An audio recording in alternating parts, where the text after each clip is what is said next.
Difference between fundamental unit and derived युनिटको बारेमा मैले हिजो तिमीहरूलाई भनिसकेको छु। Fundamental unit are those units which are independent or do not depend of any other unit is called fundamental unit भनेर मैले हिजो तिमीलाई परिष्कृत तरिकाले पनि भनेको छु। Listen carefully only. Derived unit are those units, मैले तिमीलाई लेखाइदिएको छु यसको बारेमा, those units which do not depend on other fundamental unit भनिदिएको छु। Derived unit is those unit which depend on fundamental unit is called derived unit भनेर definition लेखाइदिएको छु। त्यसको मैले कुन कुन बढी पढ्ने भनेर भनेको थिएँ भने 2 को 1 को पढ्ने, 3 को पढ्ने, 4 को इम्पोर्टेन्स 3टा पोइन्ट सर्ट छ, यसलाई राम्रोसँग हेर भनेर मैले तिमीहरूलाई भनिदिइसकेको छु। त्यो हुनाले त्यसलाई त्यही अनुसार तयारी गर्ने, यसलाई तिमीले स्क्रिनशट राखेर नोटमा उल्लेख गरिसकेको छौ भन्ने म आशा गरेको छु। पक्कै पनि नोट गरेका छौ। त्यसपछि व्हाट इज मास भन्नेमा थियो। Right there fundamental unit the total quantity of matter present in the body is called mass of the body. The fundamental unit of the mass is kilogram, KG, denoted by KG. The mass is measuring by beam balance.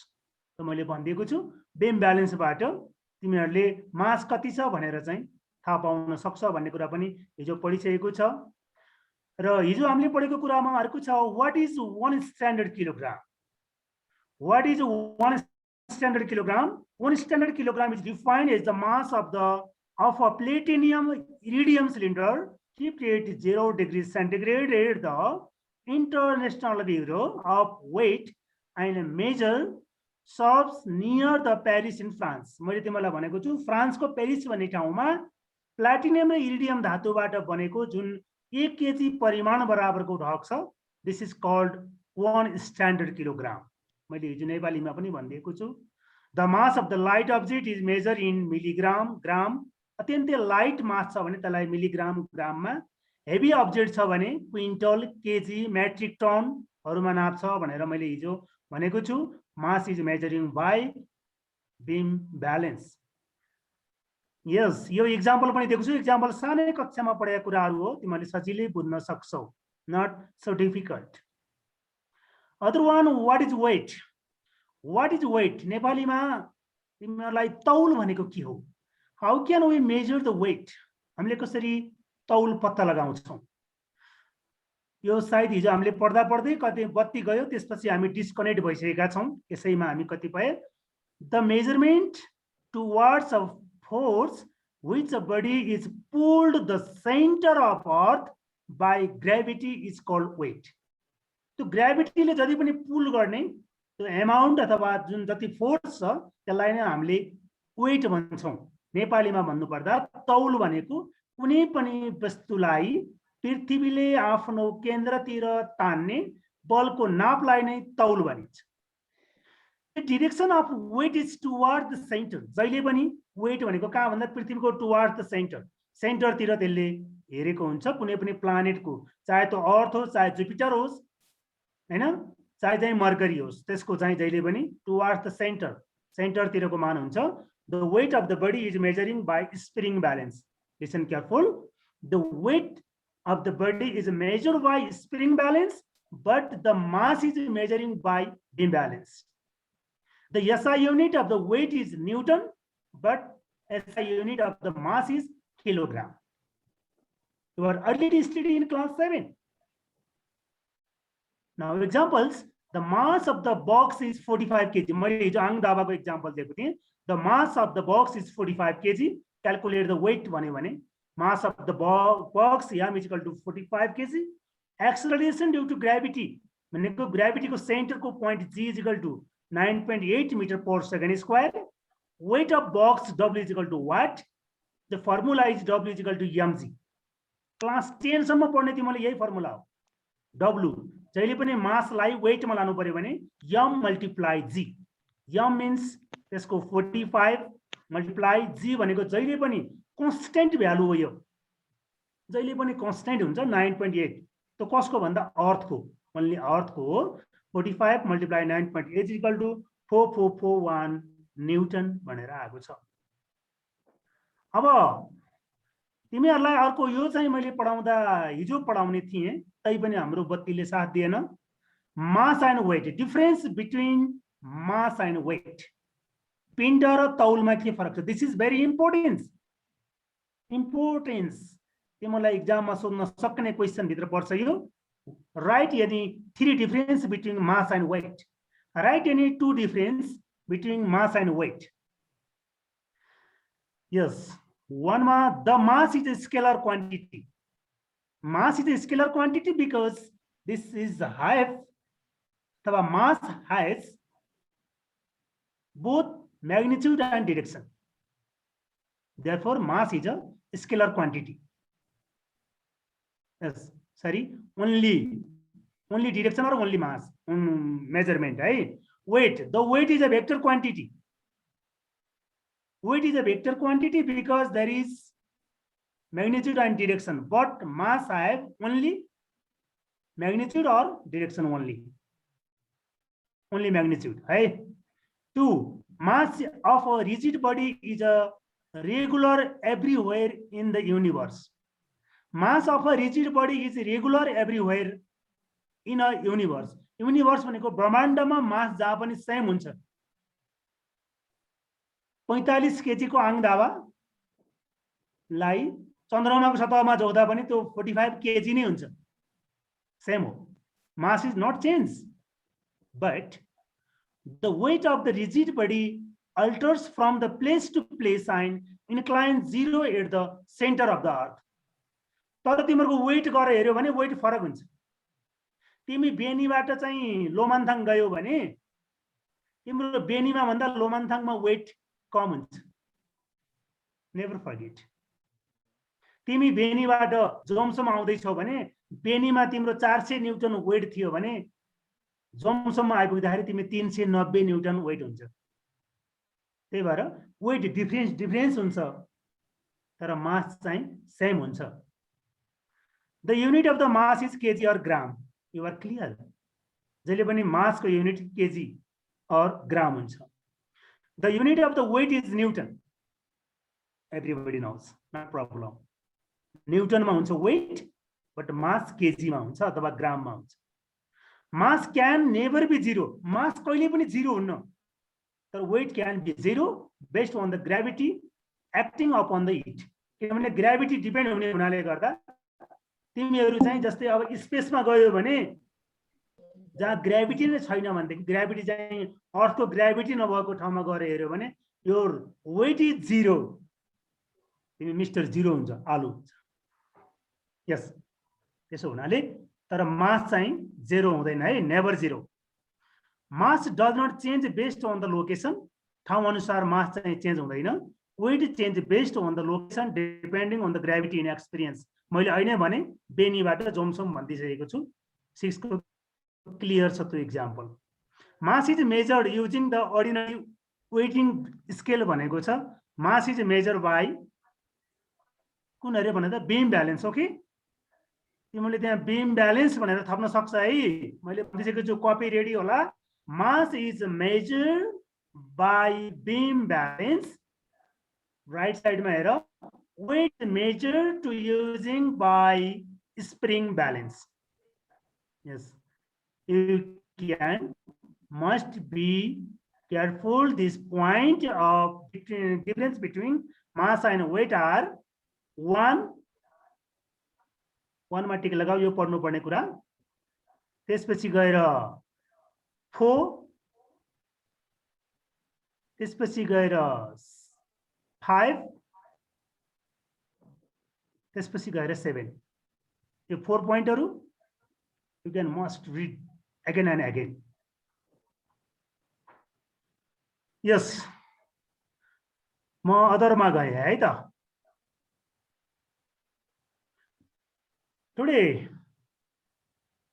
our lesson is time and its measurement यदि मलाई हिजोसम्म कुरा भन्दै छु मैले हिजो चाहिँ बत्ती गएर मात्रै छुटेको कुरा हो त तैपनि मैले आज रिभिजन गरिदिएको छु आज हामी छोटो छ दुईटा स्लाइड मात्रै छ त्यसपछि हामी एक्सरसाइज को बारेमा छलफल गर्ने छौं time and it's measurement what is time can you say Suman Thakali The What duration time? between the duration Yes, between any two events called time.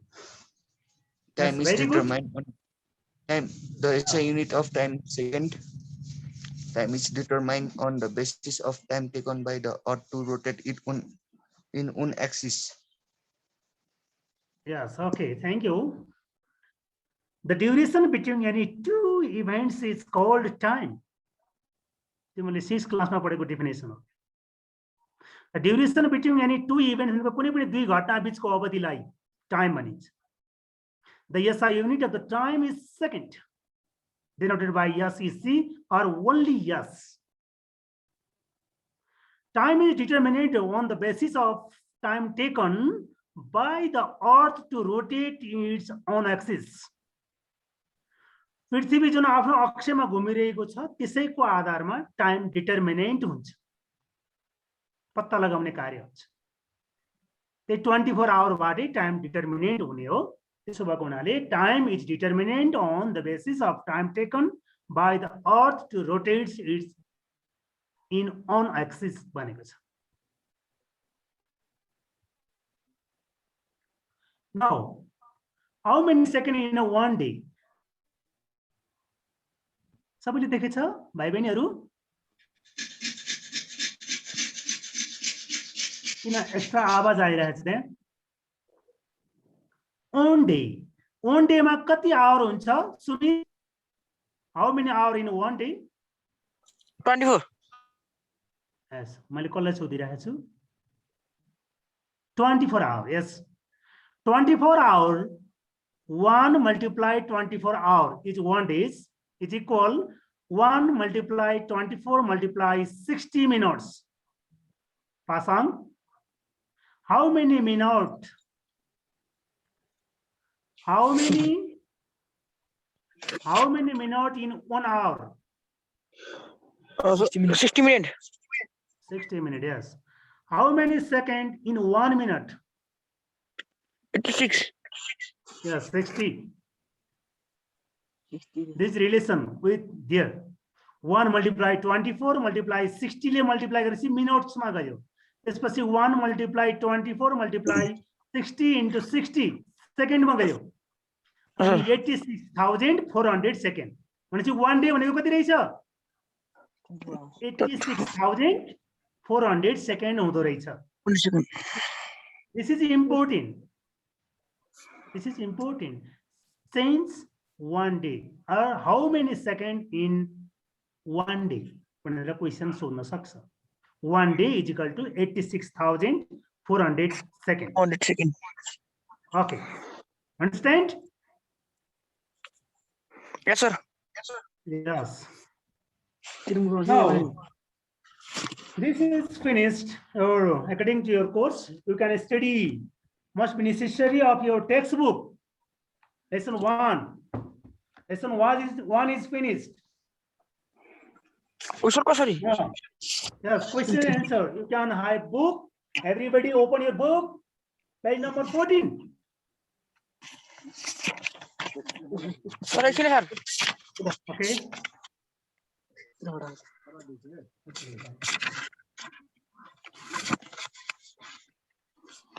Sir, khole sir. That's okay. Key concept. Do you know key concept? Yes, Key concept 1. Listen carefully. Measurement is the comparison of an unknown physical quantity with a known standard quantity of the same kind. 2. Those quantities which can be measured are called the physical quantities. Listen careful. Fundamental physical quantities are also called basis physical quantities. The units which are independent of each other are called fundamental basis unit. The total quantity of matter contained by a body is called mass of the body. 1 standard kilogram is defined of mass of the platinum iridium cylindrical kept at 0 degree centigrade at the International Bureau of Weight and Measure server near the Paris in France. 7. Time is defined as the duration between any two events. The SI unit of the time is second. You already studied this point. 1 means solar day is defined as the time taken by the Earth is complete on rotation around the Sun about the axis, its axis. Okay. Exercise. Put the tick for the correct statement and cross for the incorrect statement. Very easy problem, not so difficult. A measurement is a very important in our daily life. Okay. True. True. Very good. Physical quantities cannot be measured. False. False. Thank you. Meter and kilogram are derived unit. False. False. Thank you. Mass is a constant quantity. True. False. True. Mass is a constant quantity. True. Yes, sir.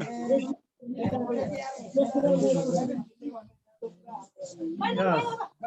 Mass is not constant quantity. Or variable quantity. You can give answer. Thinking in second. We have only 10 minutes.